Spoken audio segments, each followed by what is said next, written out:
और अब फिर बीमारियां, कभी एक बीमारी, कभी दूसरी, कभी प्लेटलेट्स।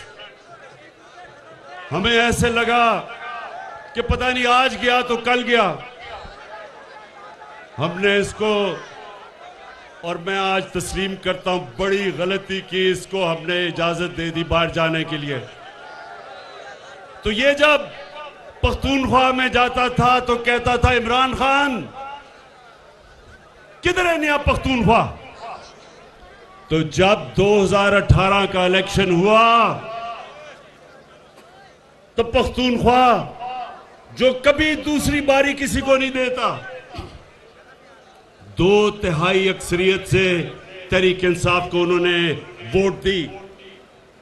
क्यों वोट दी, ये मैं आज आपके सामने पेशन गोई कर रहा हूं। मंडी बहाउद्दीन कि ये जो सारे चोरों का टोला, डाकुओं का गुलदस्ता,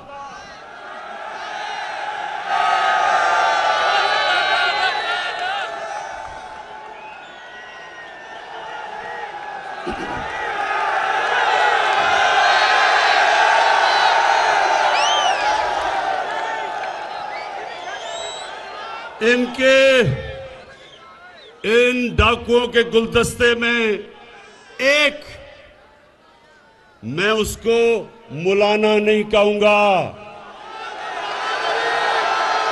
क्या कहूं उसको?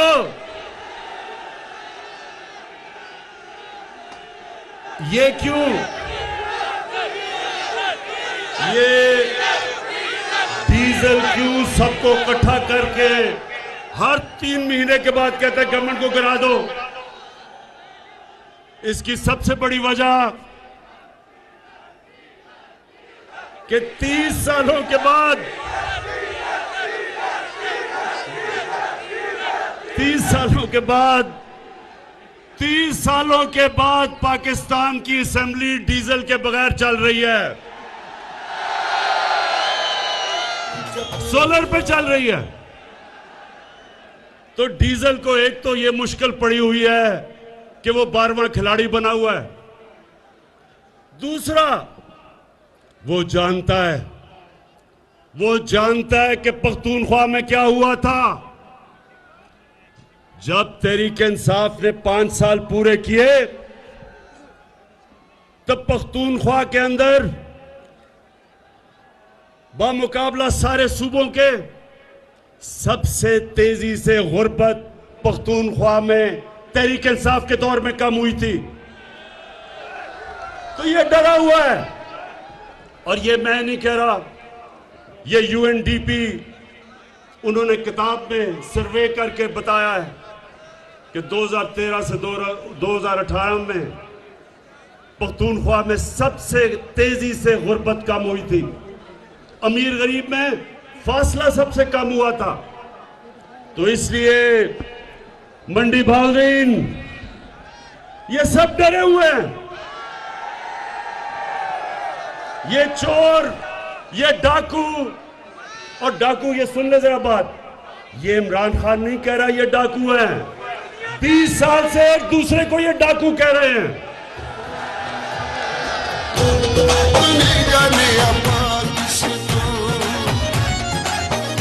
जब आएगा इमरान सबकी जान बढ़ेगी।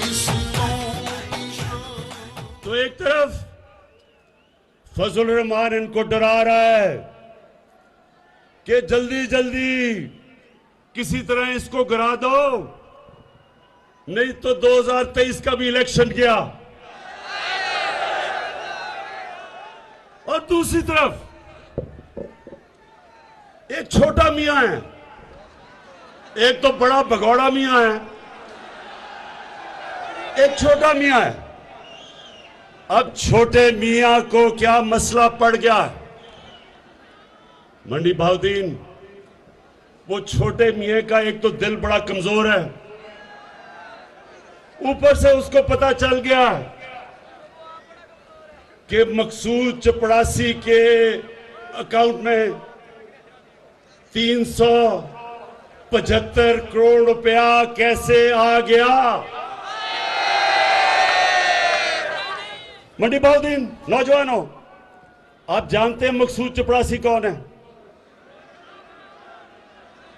चले मैं जरा आज आपको इंकशाफ करता हूं कि 15,000 रुपए महीने की तनख्वाह में मकसूद चपरासी छोटे मियां की sugar mill, Ramzan sugar mill में एक मुलाजिम था। उसके बैंक अकाउंट में एफआईए ने पता चला, एफआईए को, कि तकरीबन 4 अरब रुपया, 375 करोड़ रुपया उसके बैंक अकाउंट में आ गया। जैसे ही एफआईए को पता चला तो मंडी बहुद्दीन के नौजवानों, पता क्या हुआ? पहले तो छोटे मियां ने अपने बेटे को लंदन भिजवाया। वो जल्दी जल्दी फरार हुआ रात को। वो इनका स्पेशलिस्ट था, पैसे इकट्ठे करने वाला, सलमान शहबाज, वो आज लंदन भाग गया। फिर मकसूद चपरासी को जल्दी से बाहर भिजवाया। जब नून लीग का दौर था तो अपने दामाद को छोटे मियां ने बाहर भिजवा दिया। हमारे दौर में नहीं, अपने नून लीग के दौर में बाहर भिजवाया। जब पता चला कि उसको सरकारी गवर्नमेंट के ऑफिस से किराया मिल रहा था, गवर्नमेंट के अदारे से, जबकि बिल्डिंग ही नहीं बनी थी, उसको बाहर भिजवाया। उससे पहले भगौड़े मियां का 2 बेटे नून लीग के दौर में बाहर भिजवा दिए। और सागदार को, मुंशी को कौन भूलेगा? उसको ये खाकान अब्बासी जब प्राइम मिनिस्टर था, अवाम के टैक्स के खर्चे पे अपने जहाज में इसने उसको बाहर भिजवाया। अब नौजवानों, मुझे ये बताओ कि अगर आपने चोरी नहीं की तो आपको डर किस चीज का है? पाकिस्तान की, हाँ, इमरान खान से डर है।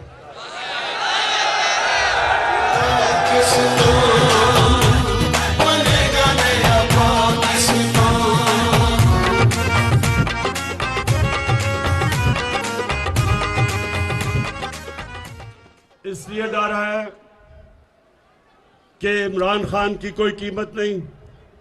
जनरल मुशर्रफ की तरह उसने आपको एनआरओ नहीं देना। केसेस आपके पुराने हैं, एनआरओ मेरे से मांग रहे हो, जिस तरह जनरल मुशर्रफ से लिया था हुदैबा पेपर मिल का। कोई डाकुओं को एनआरओ नहीं मिलेगा जब तक आप इस मुल्क का पैसा वापस नहीं करेंगे। जब तक, ये सुन लो, जब तक, मैं अपनी कौम के सामने वादा कर रहा हूं, जब तक मैं जिंदा हूं, मैं इनका पीछा नहीं छोड़ूंगा जब तक कौम का पैसा नहीं ये वापस करेंगे।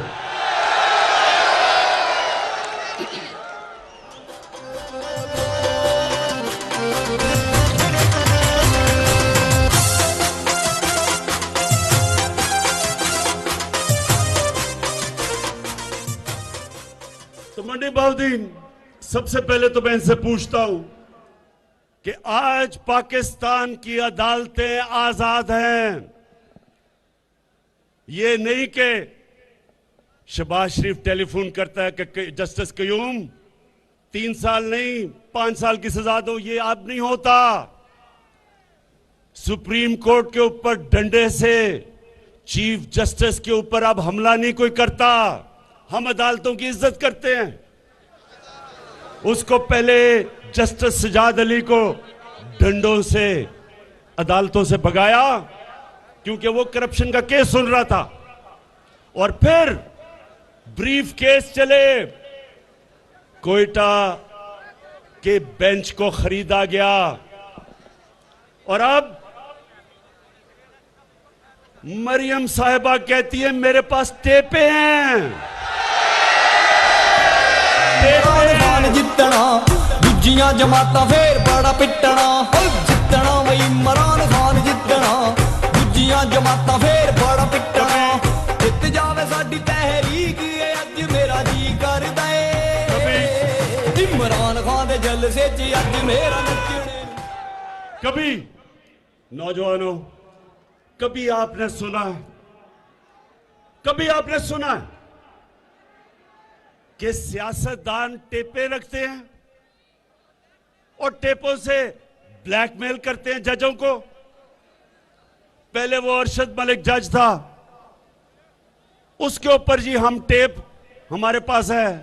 फिर पुराने चीफ जस्टिस के ऊपर एक टेप बनाई गई, एक फेक टेप बनाई गई अपने केस से बचने के लिए। ये पॉलिटिशियन नहीं करते, ये माफिया करता है। और इस माफिया का मेरी कौम ने मुकाबला करना है। आपने मेरे साथ मिलना है, मेरे पे छोड़े।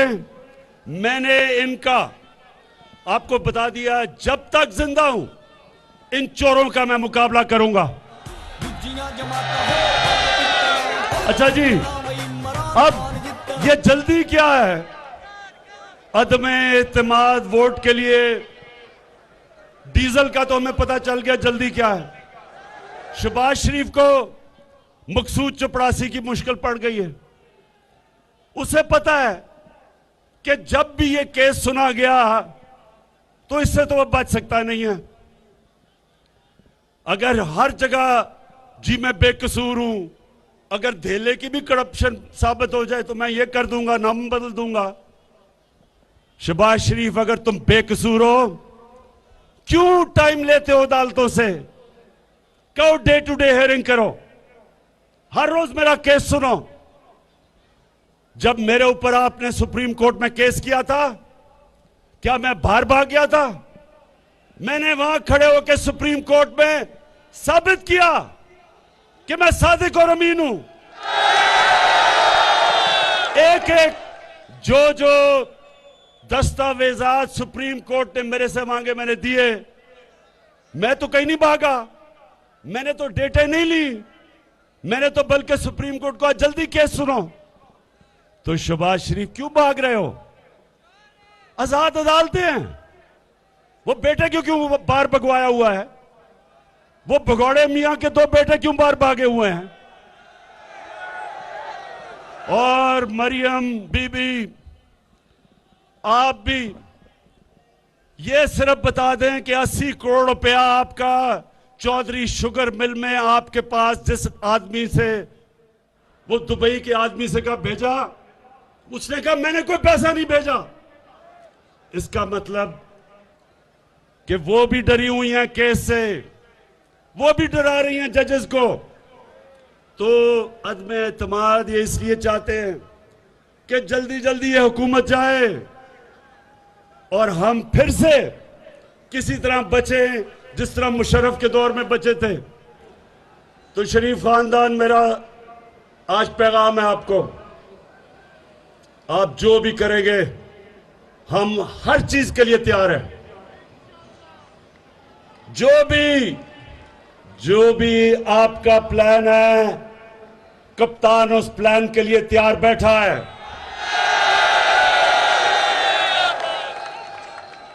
और इंशाअल्लाह आपको फिर शिकस्त होगी, लेकिन शिकस्त नहीं होगी, आप जेलों में जाएंगे।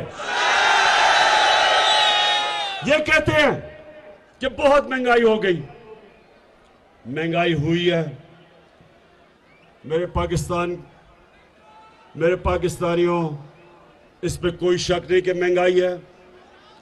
सारा वक्त मैं ये सोचता हूं कि किस तरह मैं अपनी कौम के ऊपर से बोझ उठा सकूं, और मैं अपने उन लोगों को जो हमारे सहाफी बरादरी के लोग हैं, मैं एक सिर्फ आपसे दरख्वास्त करता हूं कि जब आप बताते हैं महंगाई है, तो ये भी बताएं कि ये महंगाई क्यों है।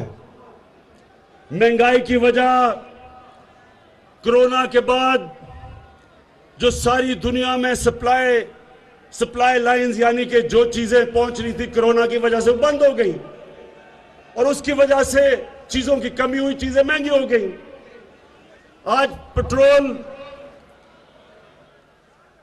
चंद भी 8-9 महीने पहले 40 डॉलर का जो पेट्रोल था वो आज $90 पे पहुंच गया। इसका हम क्या करें? पेट्रोल हमें बाहर से मंगवाना पड़ता है। हमने सारे अपने ड्यूटीज और टैक्सेस कम कर दिए ताकि लोगों पे बोझ ना पड़े।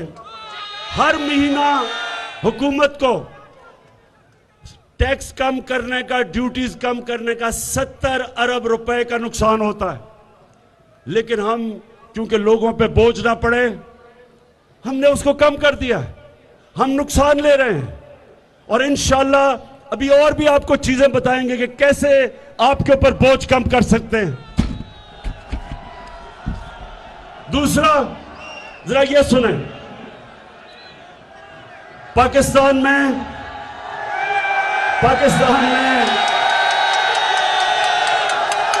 पीपल्स पार्टी के दौर में इससे ज्यादा महंगाई थी। नून लीग के पहले साल में इससे ज्यादा महंगाई थी, लेकिन अमेरिका में 40 साल के बाद सबसे ज्यादा महंगाई आज अमेरिका में। बर्तानिया में 30 साल के बाद सबसे ज्यादा महंगाई है। जर्मनी में 26 साल के बाद आज सबसे ज्यादा महंगाई है। तुर्की में 20 साल के बाद सबसे ज्यादा महंगाई है। और ये अगर आप अपने मोबाइल फोन के ऊपर गूगल करें आपको पता चल जाएगा कि मैं सच बोल रहा हूं। हमारी बदकिस्मती है कि दुनिया में सारी चीजें जो हम बाहर से मंगवाते हैं, तेल, पेट्रोल, गैस, कोयला, घी, ये सब दुगने से ज्यादा महंगे हो गए हैं। तो इसलिए मुझे एहसास है कि महंगाई है, लेकिन मैं आपसे आज वादा कर रहा हूं कि हमारी पूरी कोशिश है कि किसी ना किसी तरह आपके ऊपर बोझ कम करें और आप देखेंगे हम कदम उठाते जाएंगे तो आपके ऊपर बोझ ना आए। लेकिन मुझे फख्र है कि आज पाकिस्तान में हमारा मुल्क सही रास्ते पर निकल चुका है। रिकॉर्ड एक्सपोर्ट्स है हमारी। इसका मतलब कभी इतना ज्यादा पैसा पाकिस्तान में नहीं आ रहा था जो आज है। हमारी टैक्स कलेक्शन रिकॉर्ड है, कभी इतनी ज्यादा आमदनी नहीं थी जो आज है। जो हमारे बैरून मुल्क पाकिस्तानी हैं, कभी इतना ज्यादा पैसा पाकिस्तान में नहीं भेजा जो आज उन्होंने भेजा है।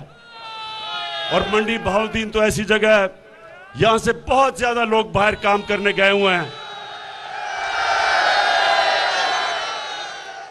मैं हमेशा ये समझता हूं कि बैरून मुल्क पाकिस्तानी हमारा सबसे बड़ा असासा है और उनको हमने अब वोट देने का हक दे दिया है। अब पहली दफा बैरून मुल्क पाकिस्तानी वोट देंगे पाकिस्तान में। और उसके बाद कभी भी ज़राअत के अंदर इतना ज्यादा पैसा नहीं आया जो आज आ रहा है।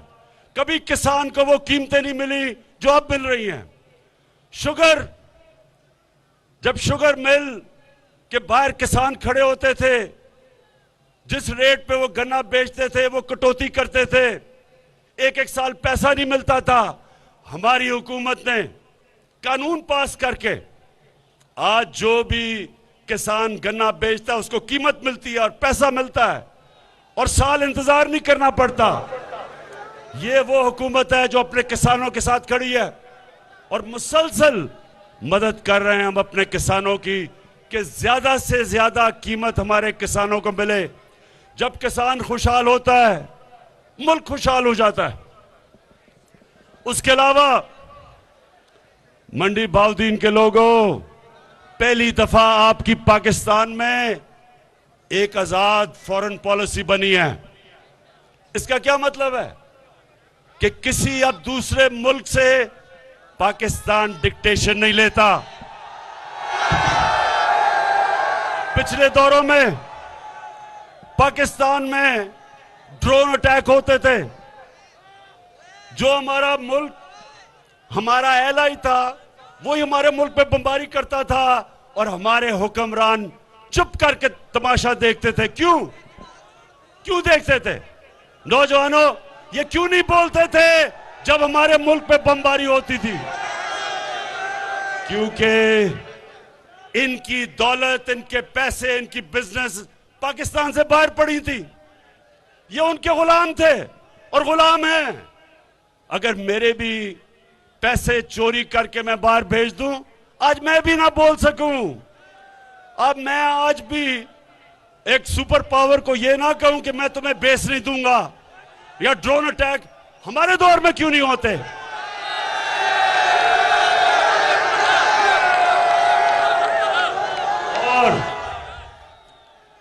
और मेरे पाकिस्तानियों, एक तो मैं इंतजार कर रहा हूं कि ये हमारे मुल्क में इंशाअल्लाह जो हम अपने नौजवानों के लिए आईटी के अंदर, इंफॉर्मेशन टेक्नोलॉजी में जो इनकलाब लेके आ रहे हैं, क्योंकि हमारी नौजवान आबादी है।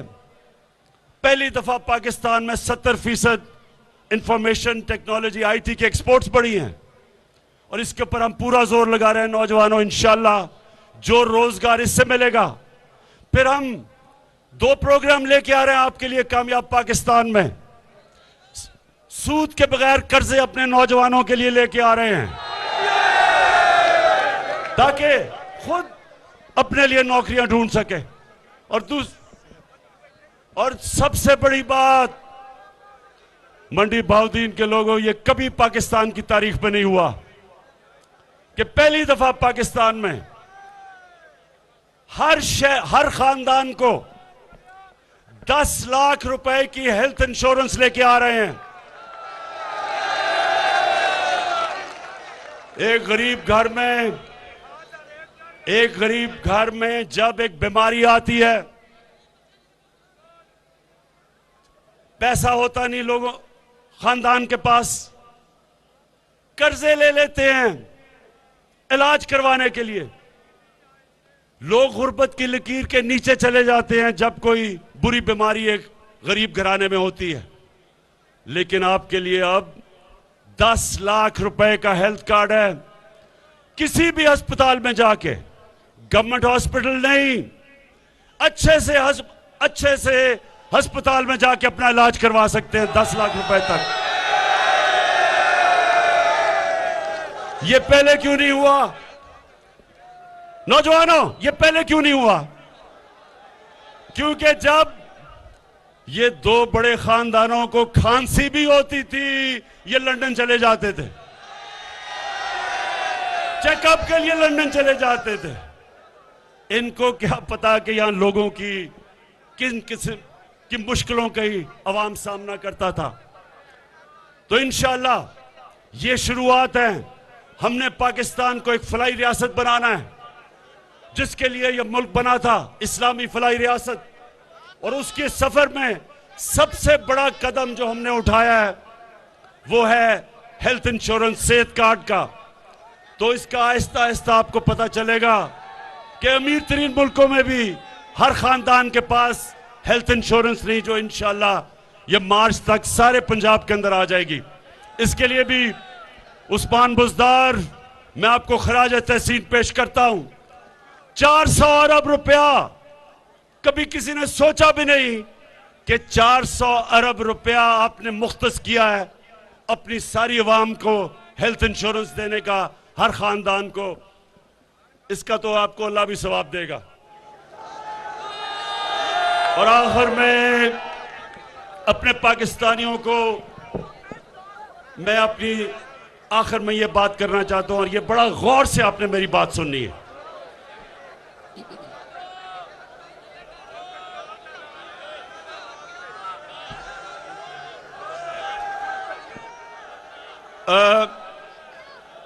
कुरान की आयत, मेरे नौजवानों, कुरान की आयत है, अमर बिल मारूफ व नही अनिल मुनकर। इसका क्या मतलब है?